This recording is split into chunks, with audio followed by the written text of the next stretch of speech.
মাননীয় প্রধানমন্ত্রী, মাননীয় স্বরাষ্ট্রমন্ত্রী, মাননীয় জ্বালানি মন্ত্রী এতই যদি মজুদ থাকে তাহলে এত বড় লাইন কেন?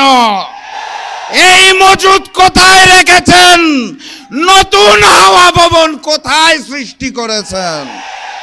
গণভোটের জনরায়ের আলোকে ওই জুলাই সনদ এই বিএনপি সরকার বাস্তবায়ন করবে না। এখন গড়ে 12 থেকে 18 ঘন্টা পর্যন্ত বিদ্যুৎ পাওয়া যাচ্ছে না। দ্রব্যমূল্যের ঊর্ধ্বগতিতে সাধারণ মানুষের দিন খুব কষ্টে কাটছে। তেলের জন্য যেই লাইন প্রতিদিন দেখতে পাই, মানুষ অত্যন্ত কষ্টে জীবনযাপন করছেন। সরকারকে কঠিন ভাষায় কথা বললে তো কালকে আবার বাসায় হামলা করবে। আমাদের দেশের গ্রাম অঞ্চলে এখন গড়ে 12 থেকে 18 ঘন্টা পর্যন্ত বিদ্যুৎ পাওয়া যাচ্ছে না। দ্রব্যমূল্যের ঊর্ধ্বগতিতে সাধারণ মানুষের দিন খুব কষ্টে কাটছে। তেলের জন্য যেই লাইন প্রতিদিন দেখতে পাই, মানুষ অত্যন্ত কষ্টে জীবনযাপন করছেন।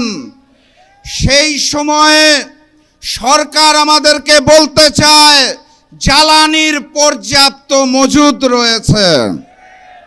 সরকারকে কঠিন ভাষায় কথা বললে তো কালকে আবার বাসায় হামলা করবে।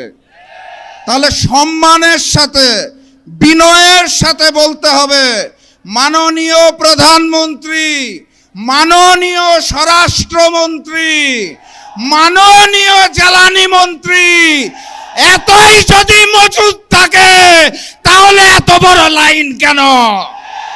এই মজুদ কোথায় রেখেছেন?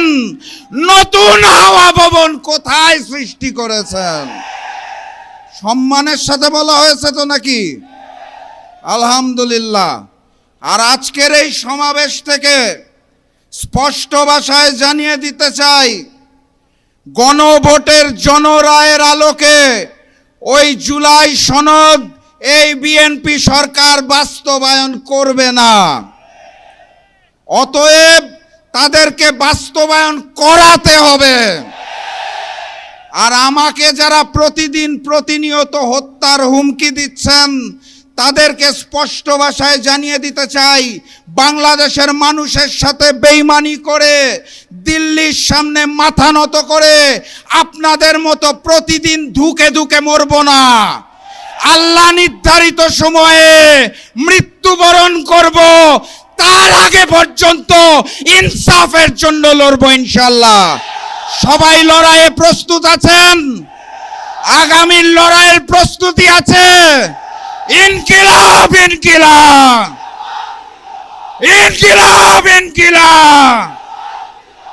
দেখা হবে বিজয়ে। বিজয়ের পথে যাত্রা শুরু, জীবন অথবা মৃত্যু। আসসালামু আলাইকুম।